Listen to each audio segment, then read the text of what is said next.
본문은 본문 9장 6절부터 마지막 절까지는 에스라가 기도한 내용과 그 결과에 대해서 말해줍니다. 본문의 이해를 위해서 이전의 역사와 에스라서의 내용을 간단하게 한번 살펴보겠습니다. 이스라엘이 나라가 타락하였습니다. 그래서 남과 북이 갈라졌죠. 하지만 그들의 타락은 여전히 이어졌습니다. 왕들도 하나님을 버리고 백성들도 하나님의 말씀을 떠났습니다. 그래서 하나님께서 그들을 치셨습니다. 다른 강대한 나라들을 사용하셨죠. 아수르의 침략은 북이스라엘을 망하게 했습니다. 남유다의 상황은 어땠나요? 그들의 상황도 다를 바가 없었습니다. 시간의 차이가 있을 뿐 북이스라엘이 멸망당한 후에 남유다도 바벨론의 침략을 받아서 망했습니다. 많은 사람이 포로로 끌려갔죠. 왕족과 귀족과 제사장들 등이 바벨론으로 끌려갔습니다. 이렇게 북이스라엘과 남유다가 망했지만 이야기는 끝난 것이 아닙니다. 하나님께서는 그분의 백성들을 포기하지 않으셨기 때문입니다. 바벨론 이후에 바사, 페르시아라고도 하는 나라에 점령당합니다. 그런데 그 바사의 고레스라는 왕이 있었는데 그 고레스의 그 마음을 하나님께서 감동시키십니다. 그 내용이 에스라 1장에 나옵니다. 한번 1장 1절부터 4절까지의 내용을 한번 보실까요? 에스라 1장 1절부터 4절까지입니다. 제가 읽겠습니다. 바사왕 고레스 원년에 여호와께서 예레미야의 입을 통하여 하신 말씀을 이루게 하시려고 바사왕 고레스의 마음을 감동시키심에 그가 온 나라에 공포도 하고 조서도 내려 이르되 바사왕 고레스는 말하노니 하늘의 하나님 여호와께서 세상 모든 나라를 내게 주셨고 나에게 명령하사 유다 예루살렘의 성전을 건축하라 하셨나니 이스라엘의 하나님은 참 신이시라. 너희 중에 그의 백성된 자는 다 유다 예루살렘으로 올라가서 이스라엘의 하나님 여호와의 성전을 건축하라. 그는 예루살렘에 계신 하나님이시라. 그 남아있는 백성이 어느 곳에 머물러 살든지 그곳 사람들이 마땅히 은과 금과 그 밖의 물건과 짐승으로 도와주고 그 외에도 예루살렘에 세울 하나님의 성전을 위하여 예물을 기쁘게 드릴지니라 하였더라. 이렇게 말씀하고 있습니다. 기적과 같은 일이 일어난 것이죠. 이방 제국왕의 마음을 하나님께서 움직이셨습니다. 그래서 백성들이 예루살렘으로 돌아갈 수 있게 하신 것입니다. 그리고 거기에 더해서 바벨론에 의해 무너졌던 성전을 다시 건축하게 하셨습니다. 에스라서는 이렇게 시작합니다. 이러한 에스라서는 크게 두 부분으로 나누어진다고 할 수 있습니다. 1장부터 6장까지 그리고 7장부터 마지막까지 이렇게 나누어집니다. 1장부터 6장까지는 포로들이 귀환하여서 성전을 재건하는 그런 내용을 다루고 있습니다. 그들은 4개월 정도가 걸리는 먼 여정을 이동했습니다. 힘든 여정이었을 것입니다. 고향으로 돌아와 그들이 가장 먼저 한 것이 무엇이었을까요? 그들은 폐허가 된 성전터에 제단을 만들고 하나님께 제사를 드렸습니다. 제단을 쌓고 제사를 드리는 것은 매우 중요한 일이었습니다. 희생 제사를 통해서 하나님과의 관계가 회복되기 때문입니다. 그 다음 이스라엘 백성들은 성전을 건축합니다. 이 일에도 많은 우여곡절이 따릅니다. 반대한 세력에도 부딪히고 외부의 압력으로 중간에 멈추기도 합니다.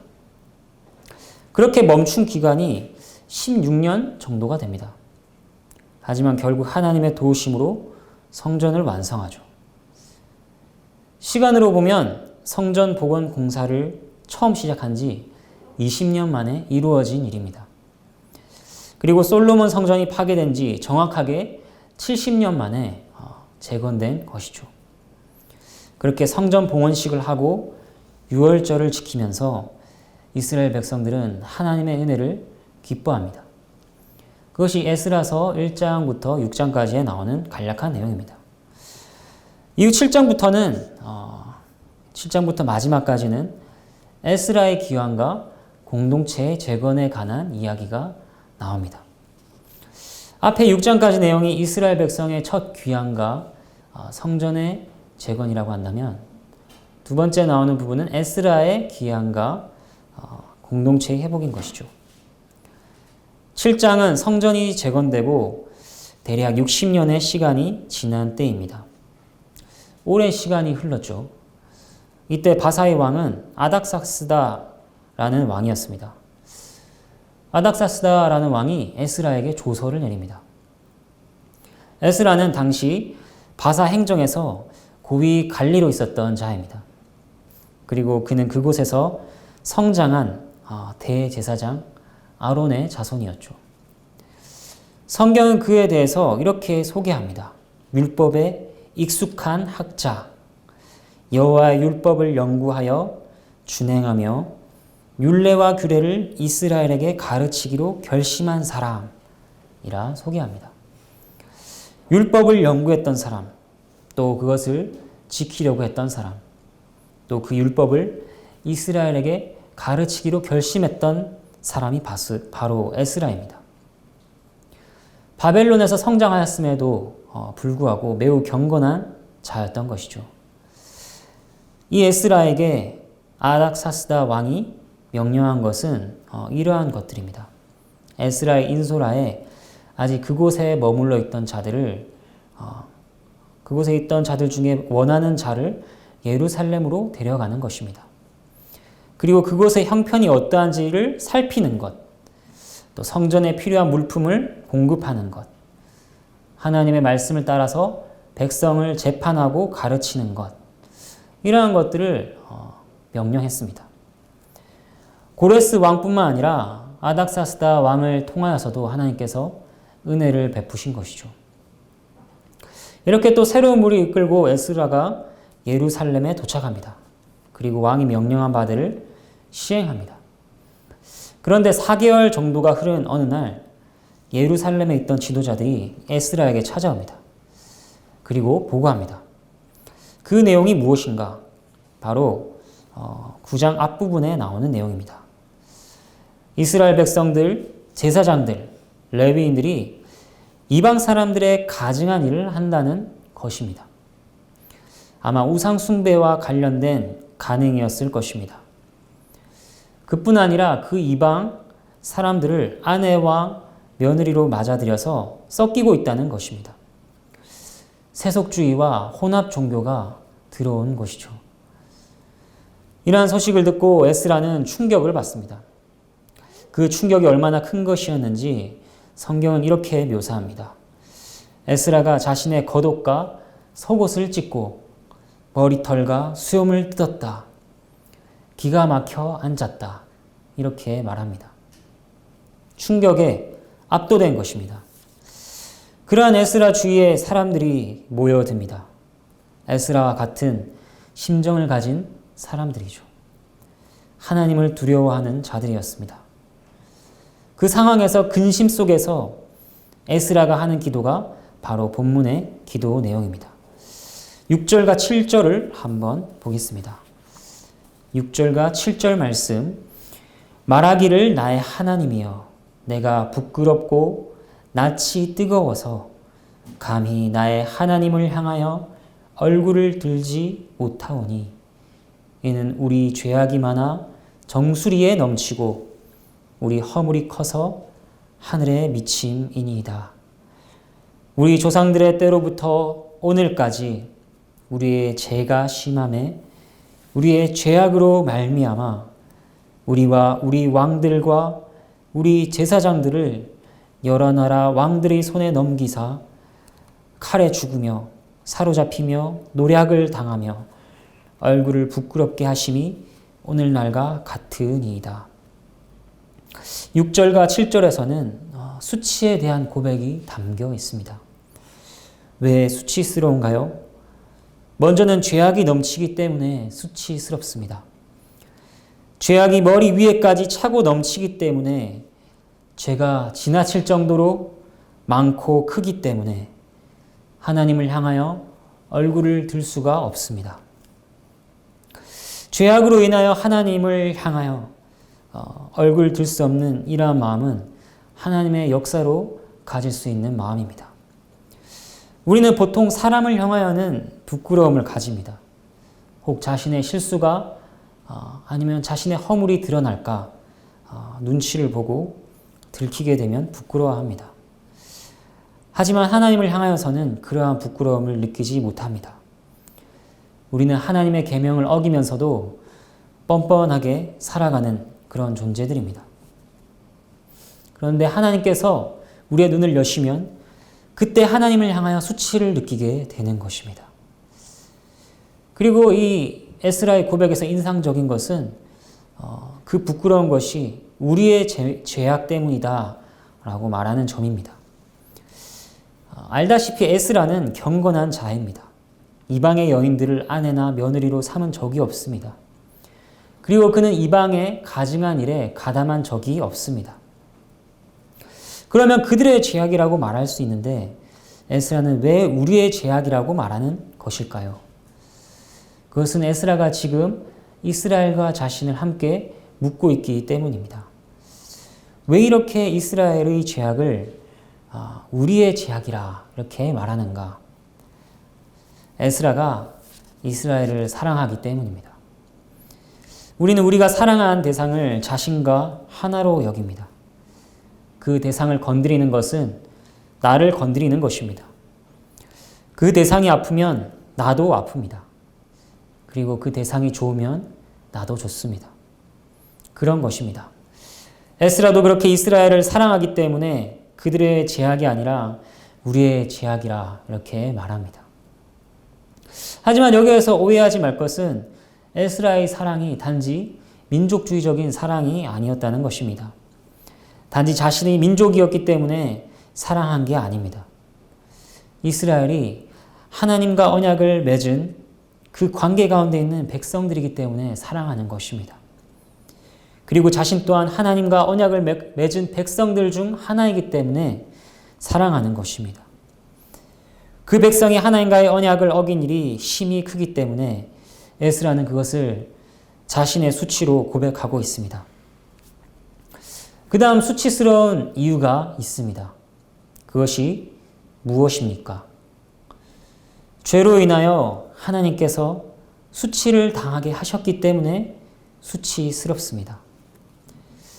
자신들의 죄악 자체도 수치스러운 것이지만 그 죄악 때문에 심판을 받는 그 심판도 하나님께서 수치스럽게 하시는 것입니다.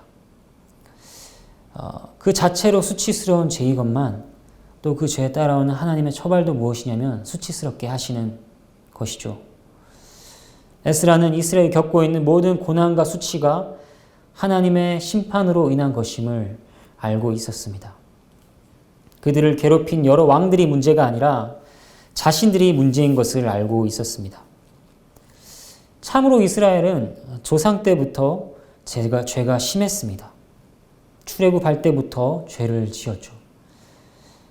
모세가 백성들의 불순종과 완악함 때문에 얼마나 수많은 고뇌를 겪어야 했습니까?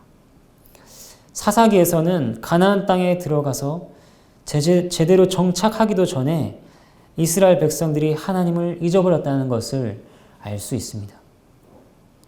왕정 시대는 어땠나요? 왕들이 세워진 뒤에 불순종이 한층 더 심해졌습니다.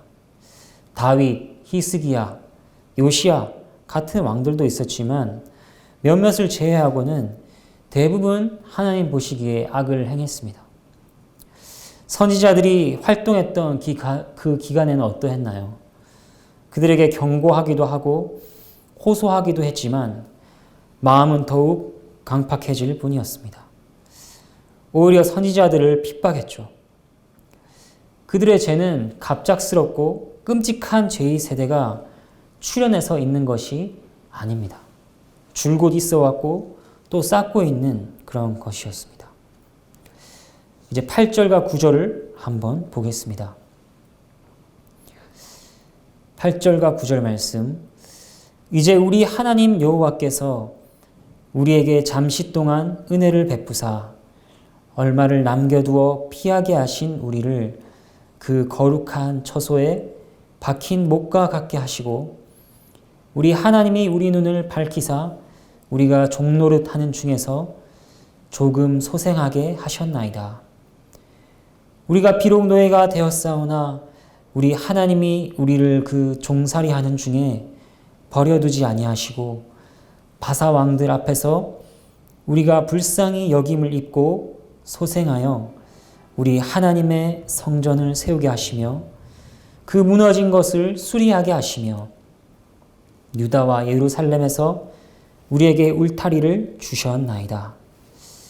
6절과 7절에서는 에스라가 수치를 고백했고 이제 8절과 9절에서는 하나님께서 베풀어 주신 은혜를 고백하고 있습니다.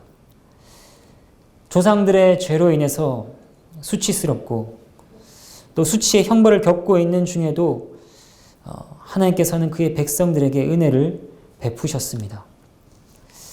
그 은혜는 어떤 은혜인가요? 그 은혜는 피하게 하고 남기게 하신 은혜입니다. 죄악으로 인해 처벌을 받고 있는 가운데서도 생명을 보존하시고 버리지 않으시는 은혜입니다. 앞서 보았다시피 하나님께서는 그들이 바사의 왕들에게 자비를 입게 하셨습니다. 또한 성전을 다시 세우고 예루살렘의 터를 잡도록 하신 은혜를 베푸셨습니다. 에스라는 자신들의 죄악에도 불구하고 베푸시는 하나님의 은혜가 얼마나 큰지를 고백하고 있습니다. 이제 10절부터 12절까지 말씀을 한번 살펴보겠습니다. 우리 하나님이여 이렇게 하신 후에도 우리가 주의 계명을 저버렸사오니 이 주에 무슨 말씀을 하오리이까? 전에 주께서 주의 종 선지자들에게 명령하여 이르시되 너희가 가서 얻으려 하는 땅은 더러운 땅이니 이는 이방 백성들이 더럽고 가증한 일을 행하여 이 끝에서 저 끝까지 그 더러움으로 채웠음이라. 그런즉 너희 여자들을 그들의 아들들에게 주지 말고 그들의 딸들을 너희 아들들을 위하여 데려오지 말며 그들을 위하여 평화와 행복을 영원히 구하지 말라. 그리하면 너희가 왕성하여 그 땅의 아름다운 것을 먹으며 그 땅을 자손에게 물려주어 영원한 유산으로 물려주게 되리라 하셨나이다. 10절부터 12절까지 기도의 내용은 하나님께서 그렇게 은혜를 베풀어 주셨음에도 불구하고 자신들이 주의 계명을 저버렸음을 고백하고 있습니다. 주님께서 말씀하신 계명이 무엇입니까? 이방 백성들과 섞이지 말라는 것이었습니다. 그 이방 백성들은 더럽고 가증한 일로 가나안 땅을 더럽힌 자들입니다. 그들의 평화와 행복을 구하지 말라 이렇게 명하셨습니다. 그렇게 해야 그 땅에서 영원히 거할 것입니다. 일찍 이러한 말씀은 지금 주어진 것이 아니라 아주 오래전부터 모세 때부터 주어진 것이었습니다. 신명기 7장 1절부터 4절까지의 말씀입니다. 한번 찾아보실까요? 신명기 7장 1절부터 4절까지의 말씀입니다.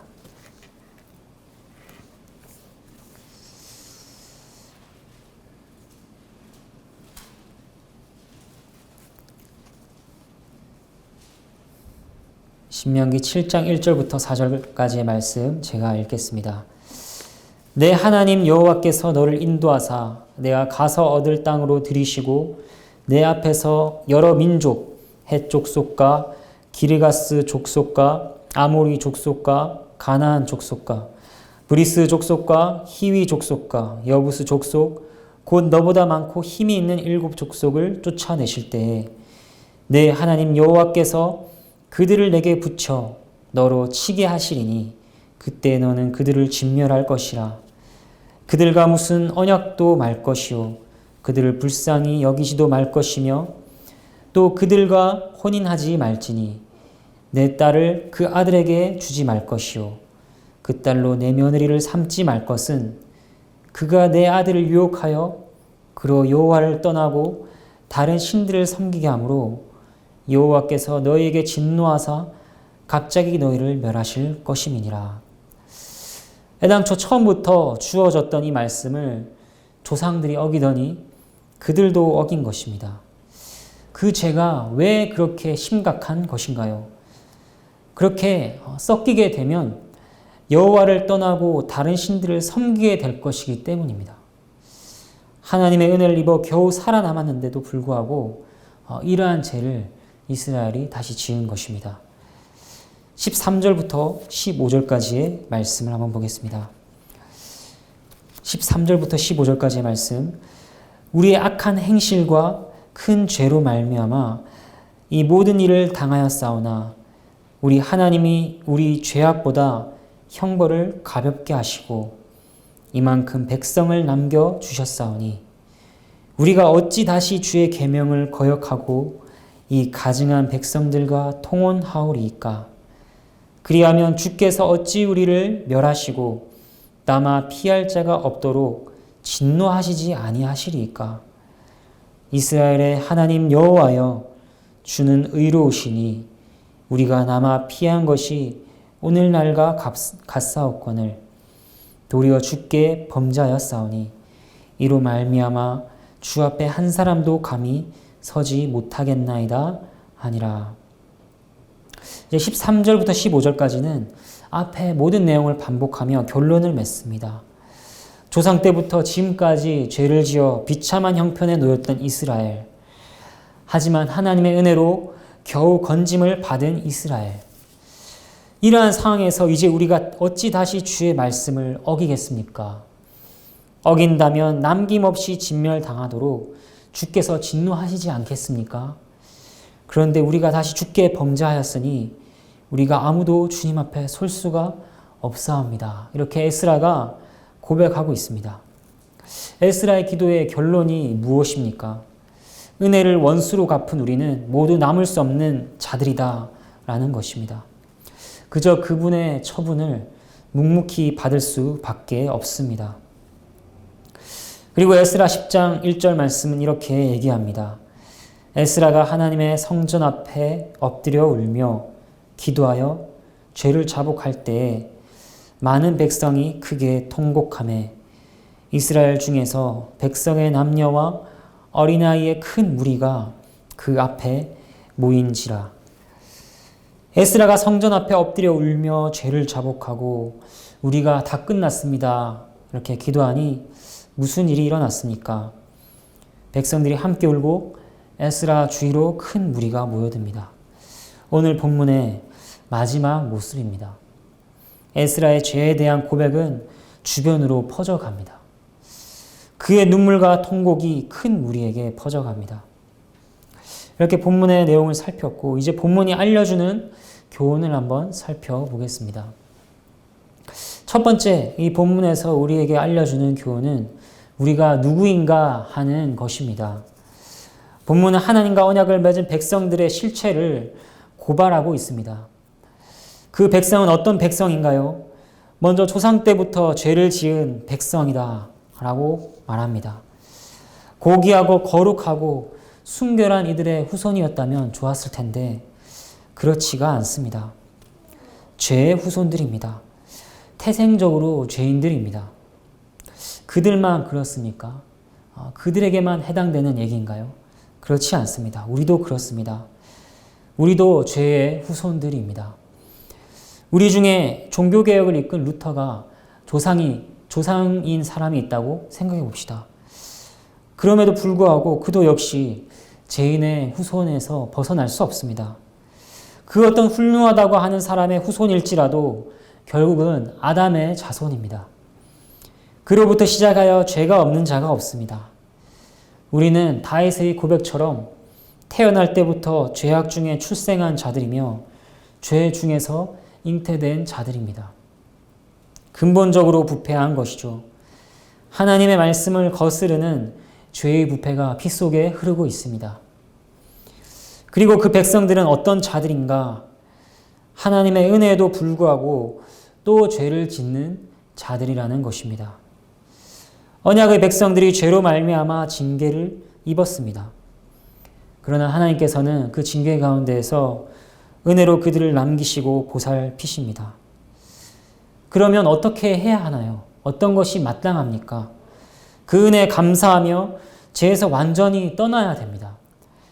14절에서 말씀하고 있는 것처럼 에스라가 그렇게 말하는 것처럼 우리가 어찌 다시 주의 계명을 거역하고 이 가증한 백성들과 통혼하오리까 고백해야 됩니다.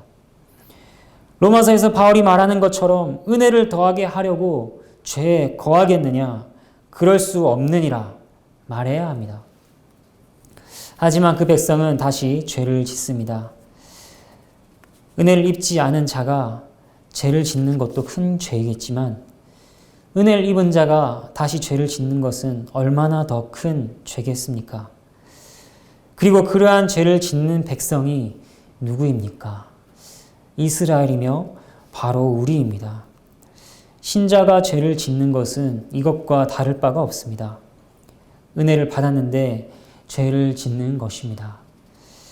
하이델베르크 요리문답 13문답에서는 우리가 날마다 죄책을 증가시키는 자들이다 이렇게 알려줍니다. 인생은 슬픈 것입니다. 고통이 있고 근심이 있고 어려움이 있습니다. 소중한 것들에 대한 상실이 있습니다. 그래서 인생이 슬픕니다. 하지만 무엇보다 우리를 슬프게 만드는 것이 있습니다. 그것은 바로 우리가 하나님께 죄를 짓는 자들이라는 것입니다. 죄는 하나님을 잃어버리게 합니다. 하나님에 대한 상실을 경험하게 하는 것이죠. 하나님께서는 결코 우리를 잊지 않으십니다. 다만 죄가 우리로 하여금 하나님을 잊게 하고 멀리하게 합니다. 하나님께서 에스라에게 역사하셨던 것처럼 우리의 마음에 역사하신다면 우리는 동일하게 고백하게 될 것입니다. 내가 부끄럽고 낯이 뜨거워서 감히 나의 하나님을 향하여 얼굴을 들지 못하겠습니다. 이렇게 고백하는 것이죠. 그리고 누가복음에서 세리야같이 고백할 것입니다. 그는 멀리 서서 감히 하늘을 쳐다보지도 못하고 다만 가슴을 치며 하나님이여 불쌍히 여기소서 나는 죄인이로소이다. 이렇게 고백할 것입니다. 본문이 알려주는 두 번째 교훈을 살피겠습니다. 그것은 우리의 소망과 관련한 것입니다. 태생적으로 죄인인 우리가 또 은혜를 잊고서도 죄를 짓는 우리가 바라볼 수 있는 것이 무엇입니까? 먼저는 하나님의 은혜, 하나님의 자비입니다. 그분은 은혜로우신 분입니다. 에스라는 기도 마지막에 말하기를 자신들의 죄가 너무 커서 한 명도 남김없이 진멸을 당할 것이라 말합니다. 하지만 기도 중간중간을 보면 계속해서 13절과 같이 말하는 내용이 나옵니다. 죄악보다 형벌을 가볍게 하시고 이만큼 백성을 남겨주신 하나님의 은혜에 대한 고백이 들어있는 것이죠. 그러니까 한편으로는 하나님께서 남김없이 진멸하셔도 할 말이 없는 자들이다 하는 것을 고백하고, 다른 한편으로는 이전에 긍휼을 베푸셨던 것처럼 다시 그 긍휼을 베풀어 주실 것을 바라는 마음이 에스라의 기도 안에 들어있는 것입니다. 칼빈은 이와 같은 말을 했습니다. 아담의 후손으로서 완전한 사람이 있으면 나오십시오. 나올 사람이 없으면 그들은 하나님 앞에서 멸망하든지 그렇지 않으면 그의 자비에서 피난처를 구해야 합니다. 죄인의 유일한 피난처, 그가 유일하게 바라볼 수 있는 것이 무엇인가요? 오직 그분의 자비뿐입니다. 요엘서 2장 13절 말씀입니다. 너희는 옷을 찢지 말고 마음을 찢고 너희 하나님 여호와께로 돌아올지어다. 그는 은혜로우시며 자비로우시며 노하기를 더디하시며 인애가 크시사 뜻을 돌이켜 재앙을 내리지 아니하시나니. 아멘. 요한일서 1장 9절도 말합니다. 만일 우리가 우리 죄를 자백하면 그는 미쁘시고 의로우사 우리 죄를 사하시며 우리를 모든 불의에서 깨끗하게 하실 것이요. 그러니까 성경은 계속해서 죄인들에게 하나님의 은혜로우심, 자비로우심, 죄를 용서하시는 그분의 미쁘심과 의로우심에 기대라, 그것에 의지하라, 이렇게 전해줍니다. 그리고 그 다음 죄인이 바라볼 수 있는 것이 있습니다. 그것이 무엇일까요?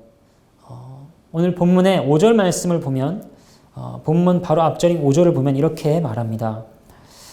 저녁 제사를 드릴 때 내가 근심 중에 일어나서.